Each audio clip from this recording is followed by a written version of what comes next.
सबसे पहली न्यूज है कर्नाटका गवर्नमेंट की। तो वो प्लान कर रहे हैं जो हॉर्स रेस की बैटिंग होती है ऑनलाइन वाली, उसको लीगलाइज कर दिया जाए। बाकी सीसीआई की बात करके चले तो उन्होंने कहा है कि वो इंडिगो के ऊपर एंटी ट्रस्ट इंक्वायरी बिठा सकते हैं। इसके अलावा गौरव मुंजाल जी ने कंफर्म कर दिया है मर्जर टॉक्स को। इसके अलावा अगर मीशो की बात करके चले तो उनका आईपीओ बढ़िया गया है भाई, 46% प्रीमियम के ऊपर लिस्ट होता हुआ दिखाई दिया है। इसके अलावा वेकफिट का जो आईपीओ है वो भी 2.52x सब्सक्राइब हो गया है। इसके अलावा स्विगी की बात करके चले, जो उनका 10,000 करोड़ का QIP था वो ओवर सब्सक्राइब हो गया भाई 4x। इसके अलावा अगर हम नॉट की बात करके चले, जो कि 60 मिनट में फैशन आपके घर तक पहुंचाती है, उन्होंने $5 मिलियन रेज करे हैं भाई। इसके अलावा IPL की बात करके चले तो उनकी ब्रांड वैल्यू 20% घटती हुई दिखाई दी है, $10 बिलियन से नीचे पहुंच गई। 2025 के अंदर $9.6 बिलियन पे पहुंची है। इसके अलावा ICC की बात करके चले तो उन्होंने नेटफ्लिक्स और Amazon को अप्रोच किया है कि आप भाई मीडिया राइट ले लो। इसके अलावा जियो हॉटस्टार की बात करके चले तो वो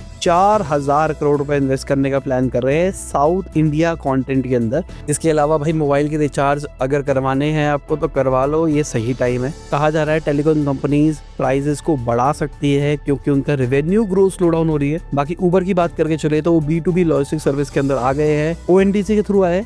बाकी माइक्रोसॉफ्ट की बात करके चले तो उन्होंने अनाउंस किया है $17.5 बिलियन की इन्वेस्टमेंट इंडिया के अंदर। Amazon ने भी $35 बिलियन और इन्वेस्ट करने की बात करी है इंडिया के अंदर। इसके अलावा गूगल की बात करके चले तो उन्होंने एमरजेंट के अंदर इन्वेस्ट किया है। बाकी स्पेसएक्स की बात करके चले तो भाई वो बात कर रहे हैं $1.5 ट्रिलियन की वैल्यूएशन का IPO। इसके अलावा हमारी गवर्नमेंट की बात करके चले तो उन्होंने AI ट्रेनिंग के लिए एक royalty free licensing system propose किया है। इसके अलावा भाई इंडियन रेलवे में अब मैकडॉनल्ड्स और KFC भी हमको देखने को मिलने वाले हैं।